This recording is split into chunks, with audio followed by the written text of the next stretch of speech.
제가 목사 안수를 받고 개척을 시작할 무렵에 저희 교회 저하고도 나이가 몇 살 차이 나지는 않지만 청년으로 열심히 봉사했던 청년의 회장이고 주일학교 교사인 분이 주례를 부탁해서 주례를 쓴 적이 있습니다.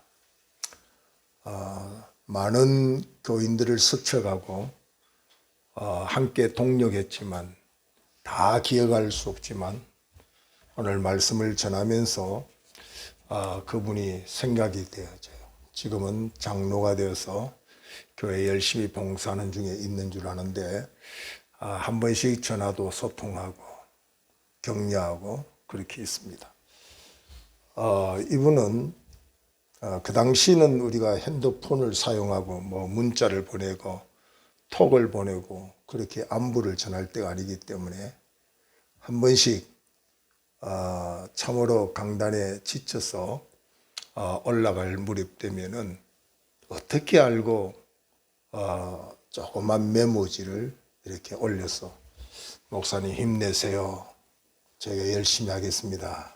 이렇게 참 간단하지만 짧은 그 문구가 큰 울림이 되어 다시 용기를 가지고 힘써서 사역을 한 적이 있습니다.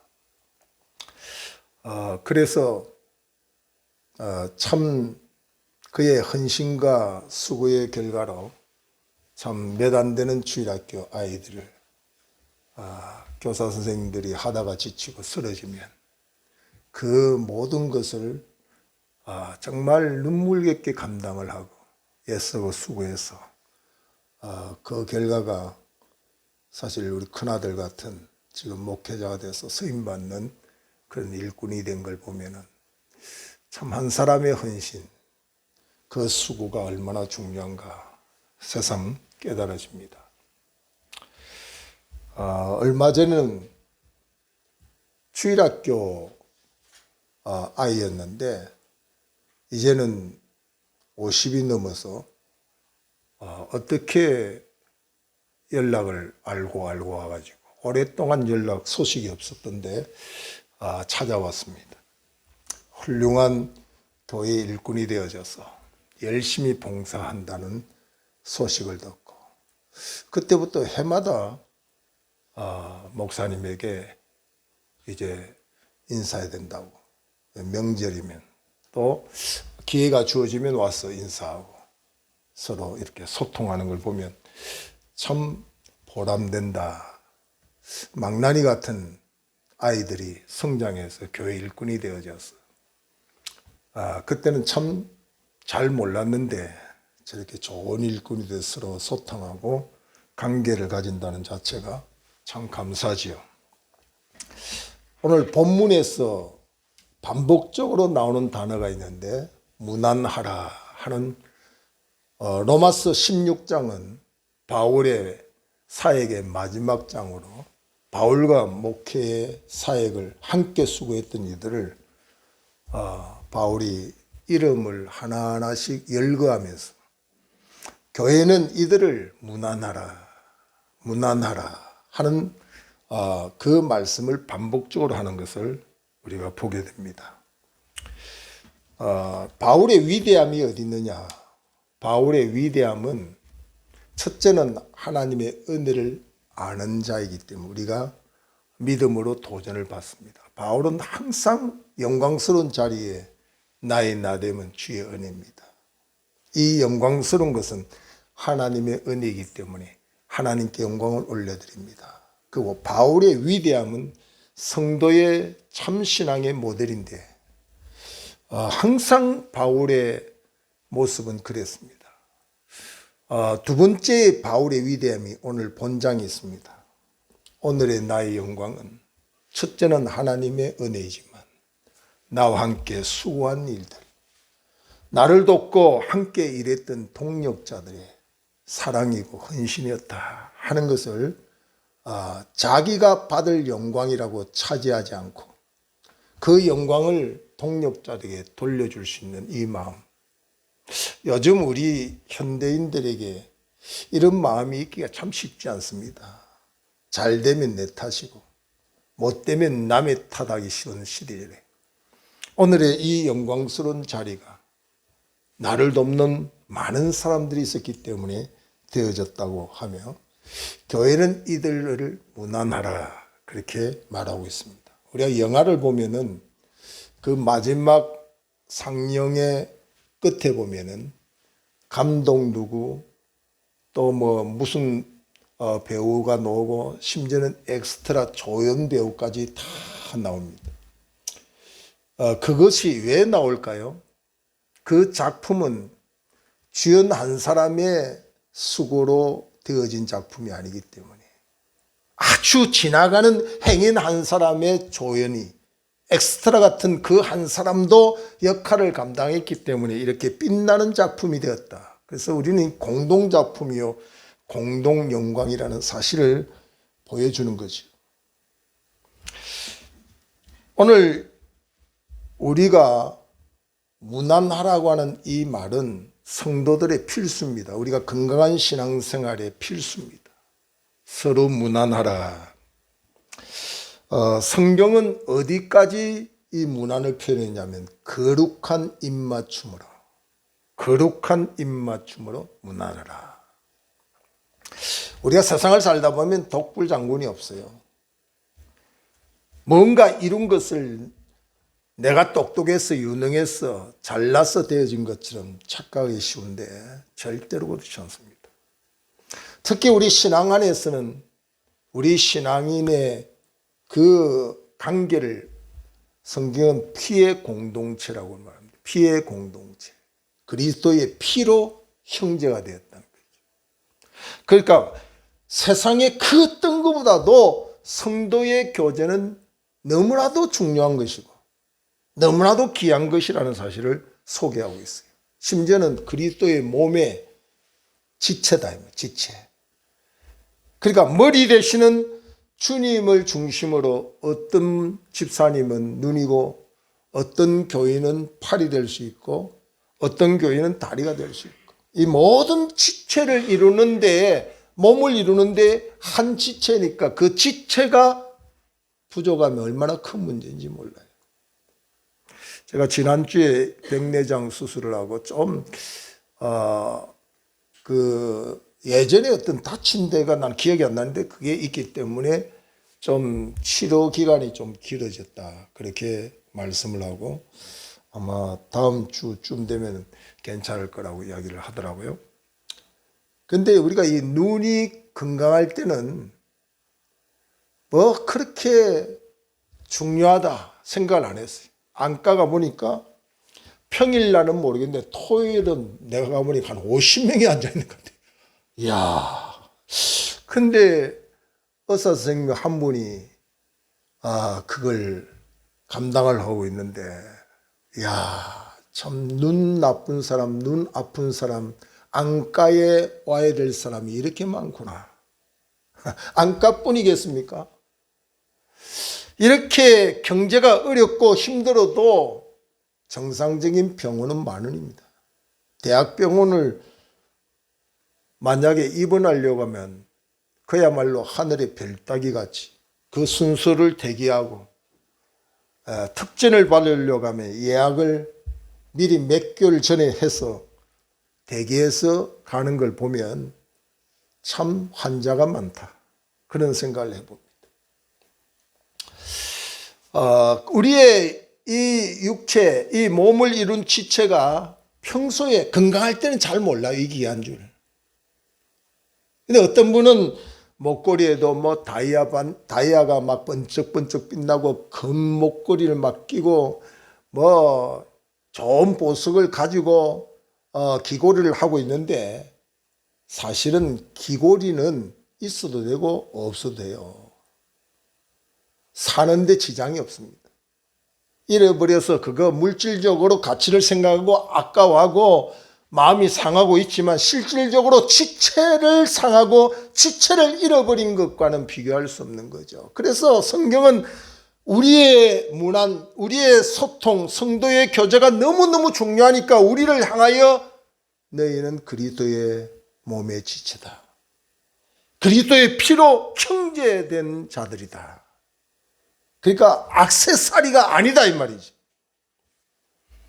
예배 순서에도 보면은 뭐 찬송하는 거, 기도하는 거, 또 설교 듣는 거, 헌금하는 거, 예배 순서 안에 더 중요하고 덜 중요한 게 없습니다. 어떤 순서도 다 하나님 앞에 다 중요합니다. 근데 우리가 사도신경을 통해서 우리의 신앙을 고백할 때 성도의 교통이라고 하는 것이 분명히 우리의 입술을 통해서 하고 있습니다. 주 안에서 형제된 이들, 주 안에서 정말 하나된 우리들이 교통하는 것. 물론 우리가 소속된 교회도 중요하지만 주님의 이름으로 함께한 모든 이들, 가급적이면 이 문안의 대상이 많아지는 것이 성도의 건강입니다. 나는 문안할 대상이 없어. 뭐 교제 대상이 필요 없어. 뭐 교제하면 시험 들고 기분 나빠지고 뭐 손해보는 것 같고 부담스럽고 이래서 교제하는 것, 문안하는 것을 부담스러워하는데 절대로 그렇지 않습니다. 네. 우리가 정말 이 문안의 부분을 바울의 마음처럼 오늘의 나의 영광은 하나님의 은혜요. 두 번째는 당신 덕입니다.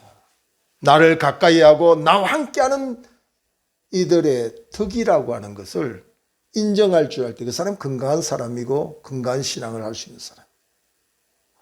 어떤 교인이 와가지고 그렇게 이야기해요. 교회 와가지고 사기당하고 교회 당하고 교회 와가지고 상처당해서 교회 신앙생활 안 했다는 이야기를 해요. 그래서 뭐 아직도 어린 신자 같아서 그 말을 다 듣고 들었지만은 속으로는 아파. 왜 이렇게 은혜 입었다. 그 사람 때문에 도움을 받았다. 사랑을 입었다. 왜 이런 생각을 못하고 다 상처 입은 이야기를 할까? 건강한 신앙이 아니라는 이야기입니다. 오늘의 내가 이 자리에 있는 것이 하나님의 은혜요. 당신 덕입니다. 자식에 대해서 부모의 덕입니다. 부모의 은혜입니다. 부모가 영광스러운 자리에 있을 때 내 자녀의 덕이다. 은혜다. 교인의 덕이다. 은혜다. 이웃의 덕이다. 이것이 얼마나 아름다운 일입니까? 그래서 우리가 이 서로 소통, 교통, 문안한다는 것은 굉장히 중요해요.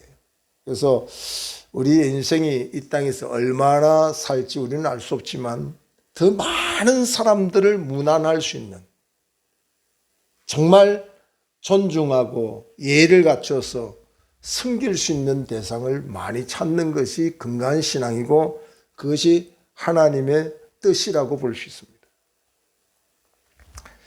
히브리서 10장 25절에 보면 주께서 약속하신 재림의 날 마지막 때 그 날이 가까울수록 너희는 모이기를 힘쓰라 그랬어요. 그 날이 가까울수록 마지막 시대로 여길 수 있도록 그때마다 모이기에 힘쓰는 자가 되어져야 된다. 시편 133편 1절에 보면 보라 형제가 연합하여 동거함이 어찌 그리 선하고 아름다운고. 부모가 되어서 요즘 자녀들이 많지 않잖아요. 근데 자녀들이 화목하게 지내고 서로 우애 깊게 지내는 것만큼 부모의 기쁨이 어디 있어요. 만나면 막 헐뜯고 싸우고 그런 자식을 보면 얼마나 마음이 아파요. 하나님의 마음도 똑같은 것 같아요. 성도들이 서로 교통하는 것, 서로 존중히 여기고 귀하게 여기고 내 지체, 나의 지체, 머리 대신 주를 중심으로 나의 지체라고 생각하는 내 지체의 팔이 하나 떨어졌다고 생각해 봐요. 저 성도가 저 사람이 내 지체의 눈과 같다고 생각해 보세요. 그거 액세서리 하나 떨어진 거하고 비교할 수 없는 거죠. 신앙생활에 있어서 이 무난하고 교제하는 것, 이것이 얼마나 중요한지 모릅니다.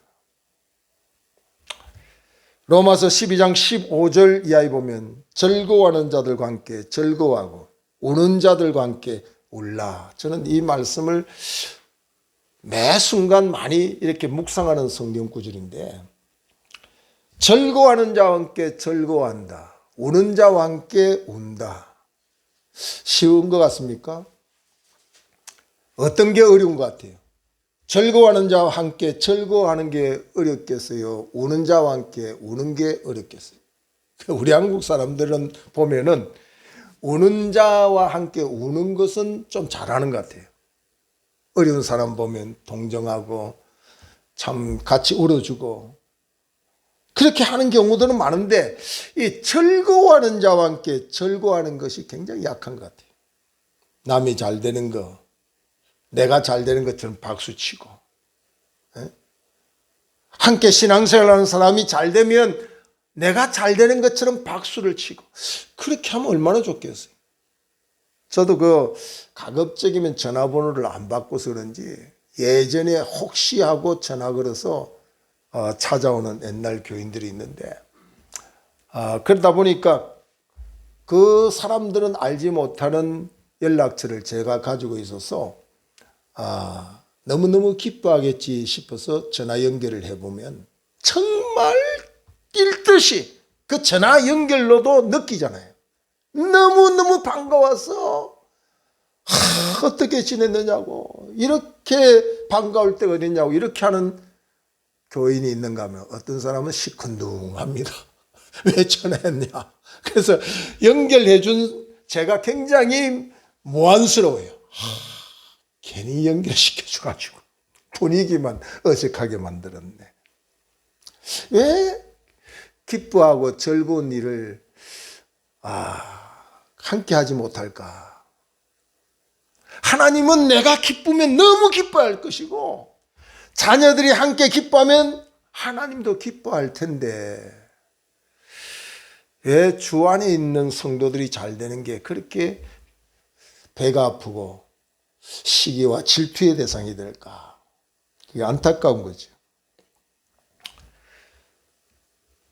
우리가 신앙생활 할 때 보면은 마냥 즐거운 일만 있겠어요? 스트레스 받는 일도 있고, 기분 상하는 일도 있고, 오해를 당해서 시험거리가 생길 수도 있고, 힘들 때도 있어요. 근데 목회자는 항상 기쁘고 즐겁을 거야. 그렇잖아요. 이 땅에 사는 누구든 신분에 관계없이 때로는 이 교제가 참 안 될 때도 있고, 이 문안의 관계가 잘 안 될 때도 있어요. 근데 우리가 주께서 명하시는 이 문안을 할 때의 그 능력은 상상을 초월합니다. 제가 우리 조카를, 우리 크랭님이죠, 그들의 아버지가 상을 당했을 때 그 무렵에는 신앙생활을 그렇게 잘하지는 않았던 것 같아요. 근데 지금은 뭐 장로가 되고 안수집사가 되고 신앙생활을 잘하는 조카들인데, 아버지 상을 통해서 깨달은 걸 저한테 이야기를 하더라고요. 삼촌이 우리 가정의 처음 믿음의 출발로 저희들이 믿게 되었는데, 그동안에 이 성도의 교제, 여기에 대해서 별로 신경을 못 썼다는 거죠. 근데 이 상을 통해서 삼형제인데 교회가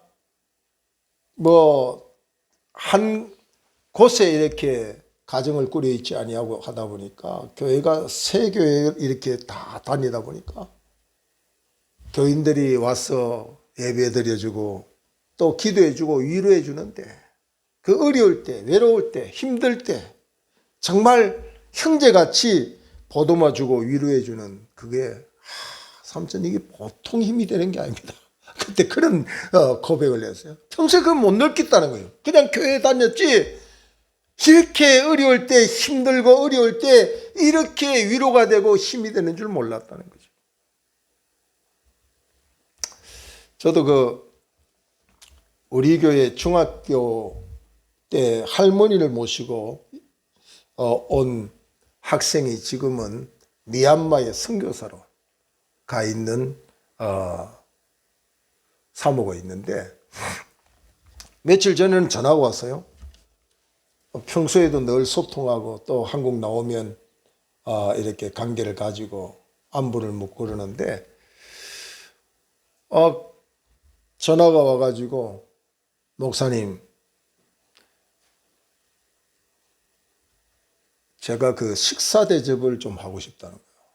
그래서 내가 미얀마 선교사, 내가 선교비를 보내도 지금 벌써 보내야 되는 상황인데, 말만 들어도 고마우니까 그런 생각 절대로 하지 마라. 아니요, 목사님, 지난번에 몸도 안 좋은데, 상황도 안 좋은데, 저희 어머니 장례식 목사님 집 내주고, 아직은 형제들이 교회는 나가지 않지만 그때 참 좋은 마음을 가지고 있었는데, 목사님 사모님 꼭 제가 식사 대접을 이거 얼마 되지 않지만 하고 싶다 그래요.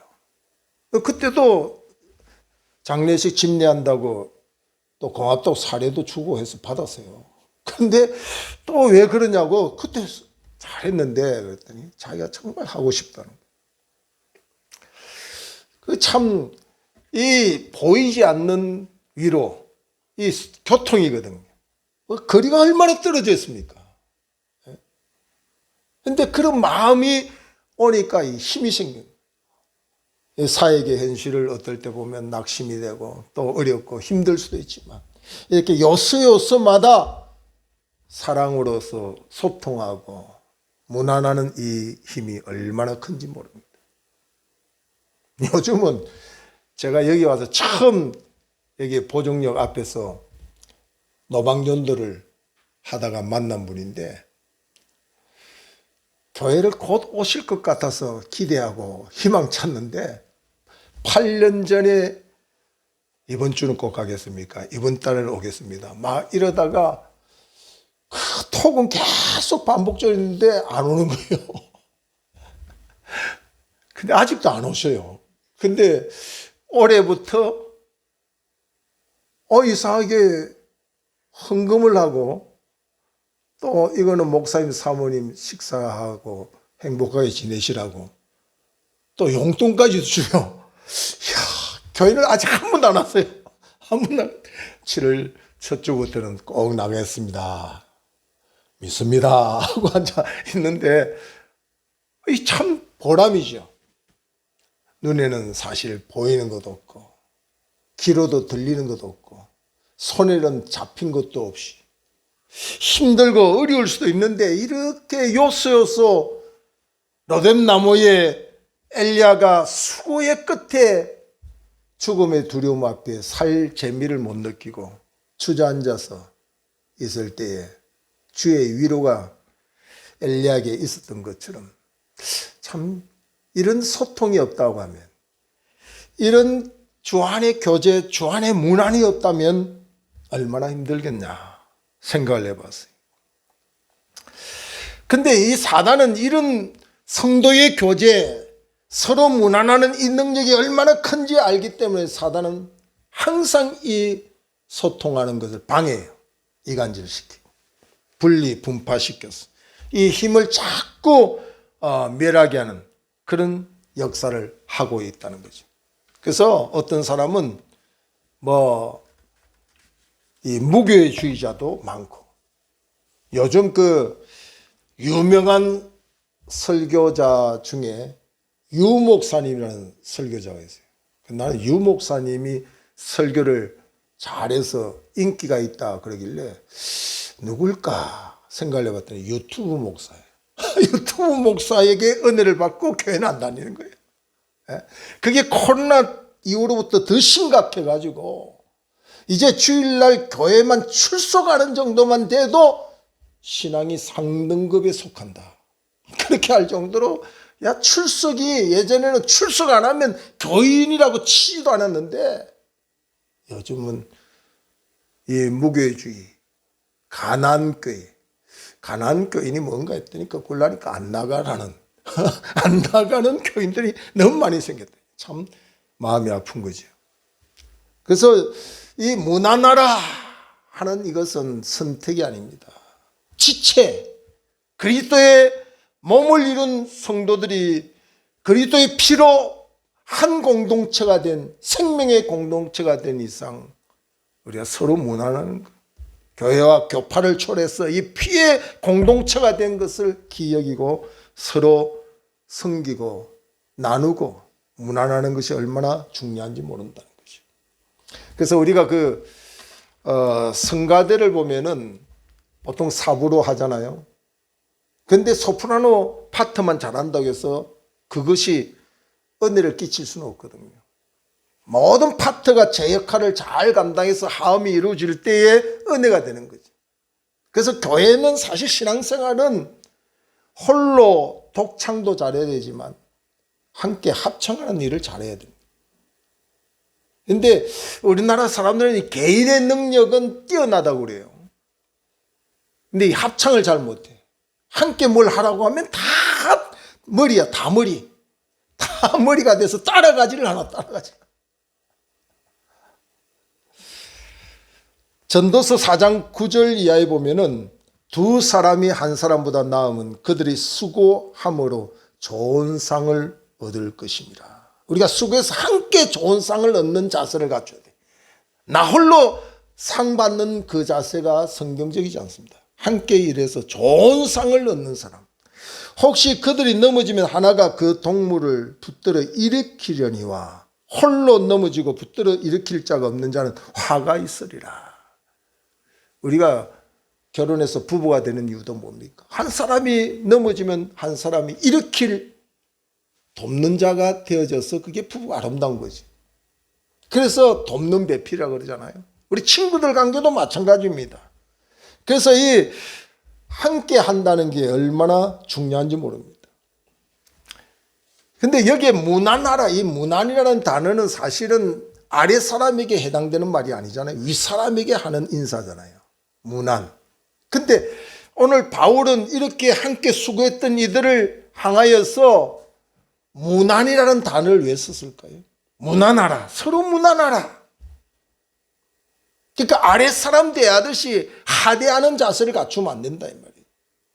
성도의 교제, 무난하는 것은 윗사람에게 하듯 오늘 2절에 보면은 더 구체적으로 이렇게 무난하라고 이야기하고 있습니다. 너희는 주 안에서 성도들의 합당한 예절로 그를 영접하고. 합당한 예절. 우리가 성도의 교제 가운데 보면은 좀 나보다 못하다 여기면 가볍게 여기고 좀 이렇게 비판하고 함부로 대하는 경우들이 있는데 절대로 성도의 교제는 그렇게 할 수 없어요.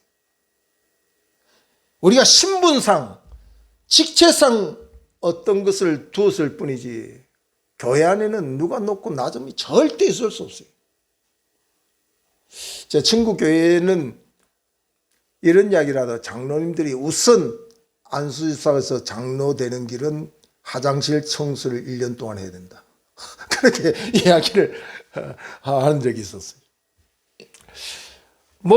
사회에서는 대단한 직책을 가지고 있는 장로님들이라 하더라도 교회 나오면 똑같아야 되죠. 사실은 이 교회라고 하는 것은요, 기적의 공동체입니다. 기적의 공동체. 신분이 서로 다르고 출신과 배경과 모든 게 달라요. 특히 오늘 바울의 시대에 당시는요, 이 신분의 구분이 굉장히 엄격했을 때예요. 종이 있고 노예가 있고 상전이 있고 유대인이 있고 이방인이 있고 어울릴 수 없는 관계가 교회 안에서 이루어진 거거든요. 이 기적의 공동체다 이 말이에요.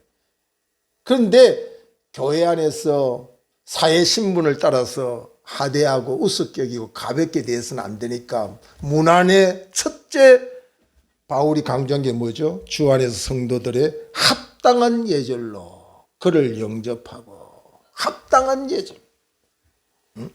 그 다음에 17절에 보면은 이런 표현도 씁니다. 형제들아 내가 너희를 권하노니 너희가 배운 교훈을 거스려 분쟁을 일으키거나 거치게 하는 자들을 살피고, 여기 살피고 하는 부분이 나옵니다. 살피고. 여러분, 이 살피고, 이 서울에 와서는 이런 단어를 제가 많이 들어보지 않는데, 우리 경상도에서는 들여다본다, 들여다본다는 말을 많이 씁니다. 들여다본다, 들여다본다. 이번에 삼촌을 들여다본다. 예? 그게 굉장히 그 단어가 따뜻해요. 누구 들여다봐야 되는데, 이런 말을 쓸 때는요, 굉장히 사랑의 온기가 굉장히 많이 와닿아요. 뭐하러 들여다보는 거예요? 비판하러? 아니, 무엇이 필요한지, 어떻게 도와줘야 될지, 어떻게 섬길는지, 이 들여다본다는 것이 굉장히 중요한 거예요. 살핀다. 초대교회는 서로 유무상통했다. 서로 떡을 떼며 높고 낮음이 없고, 서로의 필요가 있으면 그 사람이 먼저 필요하면 먼저 섬기는 거죠. 우리 아이들 그 YM 훈련을 받고 어떨 때는 기타를 막 가지고 어떨 때는 가방을 막 가지고요. 그래서 야, 너 이 가방 어디서 났냐? 그랬더니 기도하는데 그 형제가 마음에 감동돼서 가방이 자기보다 우리 아들이 더 급한 것 같다고 가방을 주더라는 거예요. 그래서 내가 뭐 그런 일이 했는데, 그게 다 초대교회에서 성도들이 한 지체로 서로를 위해서 기도하다 보면 그 사람이 가장 필요한 것이 생각나서 그것을 행동으로 섬긴다는, 참 아름다운 모습이다. 그런 생각도 해봤습니다. 근데 세상은 사실 이렇게 정말 사랑의 공동체로 들여다보고 살피고 협력하는 그런 것보다 세상은 다 품앗이적인 게 많아요. 품앗이. 결혼식 청첩장에 오면 우리 결혼식에 왔나? 그리고 푸전 얼마 했나? 그게 품앗이지, 품앗이. 근데 성도의 교제나 문화는 그런 게 아니다 이 말이에요. 그런 계산적이고 그런 자기중심적인 그런 것이 아니라 정말 피의 공동체, 예수 사랑으로 그에게 무엇이 지금 필요한지 들여다보는 거예요. 살피는 거예요. 사실 지상교회는 완전하지 못합니다. 어디 스펄전 목사님에게 한 청년이 와서 목사님 좋은 교회 소개 좀 해주세요. 그렇게 이야기를 했어요. 그때 스펄전 목사님이 좋은 교회를 나는 아직 잘 모르겠는데 그렇게 완벽한 교회를 찾거든. 나한테 먼저 알려달라고. 교회가 이래서 안 좋고 저래서 안 좋고, 그래서 교회, 좋은 교회, 완벽한 교회 소개해달라 했더니 그런 교회 있으면 나한테 좀 소개해달라. 그리고 자네는 거기 가서 등록하지 마라. 무슨 말인지 알겠어요? 좋은 교회가 있었는데 당신같이 이렇게 서로 무난하지 못하고 소통이 제대로 안 되는 사람이 갔다가는 그 문제 일으킨다 이 말이에요. 문제 일으킨다. 그리고 완벽하지 않아요, 교인들이. 교회가, 여러분 우리 주변이 지금 도로가 막 그냥 새로 포장하고 공사가 있어서 아주 어수선하잖아요. 공사할 때 그 편말은 공사 중입니다. 불편을 드려 죄송합니다. 이런 편말들을 많이 보죠. 어쩌면 저와 여러분이 다 공사 중이에요. 만약에 이 사실을 못 깨닫는 사람은 은혜를 못 받은 사람이에요. 우리가 주님 앞에 진짜 은혜 받고 주님의 말씀의 조명을 제대로 받으면 내가 공사 중이에요. 내가 공사 중. 아직도 많은 사람에게 부담을 주는 존재일 수도 있고, 아직도 많은 사람들에게 걸림돌의 모습도 있을 수 있고, 아직도 내가 모자라서 말 한마디도 덕이 안 될 수도 있고, 우리가 다 공사 중이에요. 공사 중. 본인이 완벽하다고 생각하는 그 자체가 교만이에요. 잠언 16장 2절에 보면 사람이 자기 보기에는 깨끗하게 보여도 하나님 보시기에는 그렇지 않다. 자기 보기에는 다 깨끗하잖아요. 자기는 완전하고 나는 법 없이도 살 수 있다. 법 없이 살 수 있다고 큰 소리를 치지만 하나님 앞에 보면 다 공사 중 죄인입니다. 공사 중. 그래서 이 건강한 성도는 무난할 줄 아는 성도, 교제하는 성도, 교제의 넓이를 더 많이 하고 문안의 대상을 더 많이 확산할 수 있는 사람. 그래서 항상 그 자세가 나의 오늘의 영광은 하나님의 은혜입니다. 하나님의 은혜를 알고 감사할 줄 아는 성도. 그 다음에 내가 오늘 이렇게 영광스러운 자리는 당신의 기도 덕분입니다.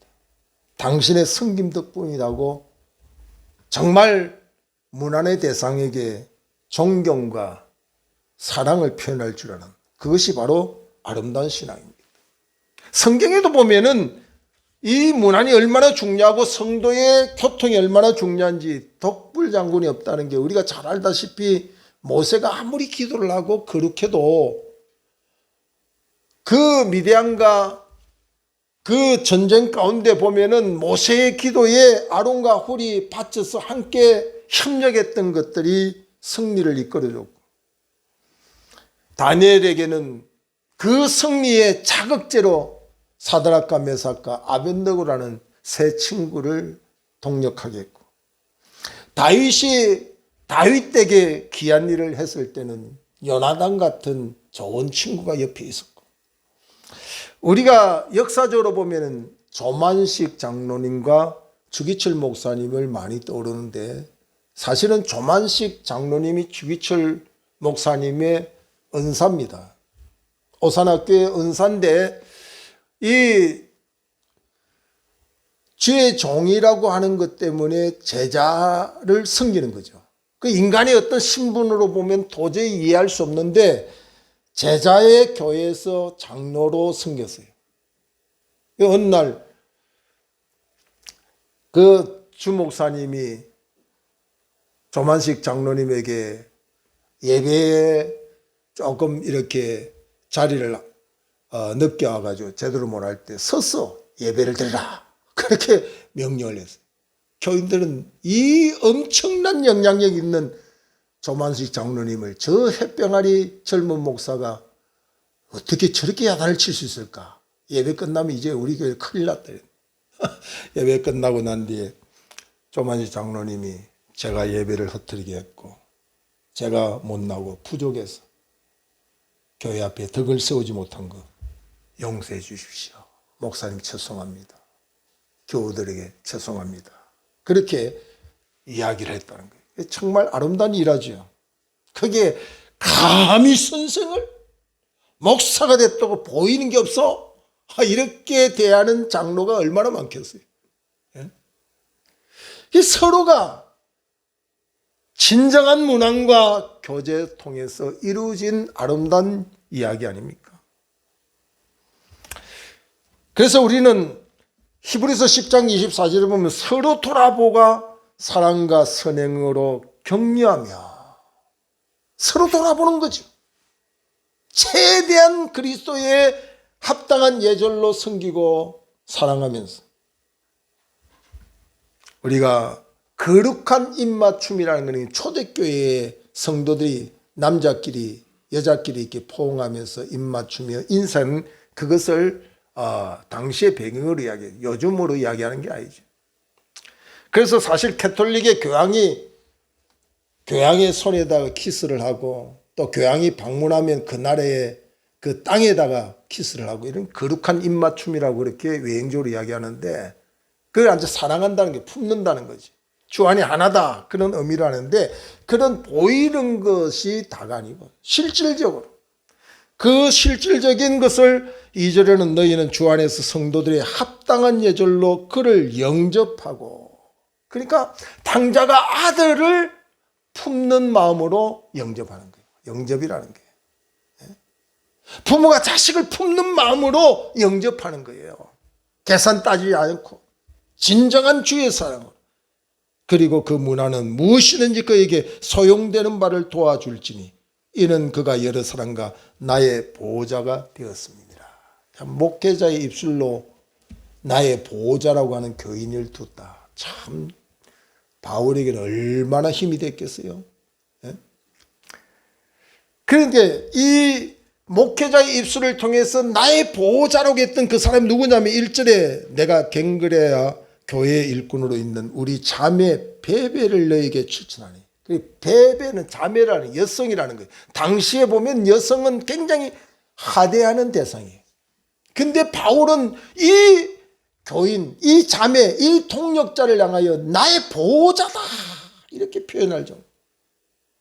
합당한 예절로 존중하고 거룩한 입맞춤으로 무난하는 바울의 모습이 오늘 우리들에게도 아름답게 행동하고 또 그런 소통이 점점 많아질 수도, 많은 곳에 주의 사랑으로 무난하고 섬기고 정말 인사는 우리의 삶이 될 때 건강한 공동체를 이루고 건강한 성도가 될 줄로 믿습니다. 기도하겠습니다. 하나님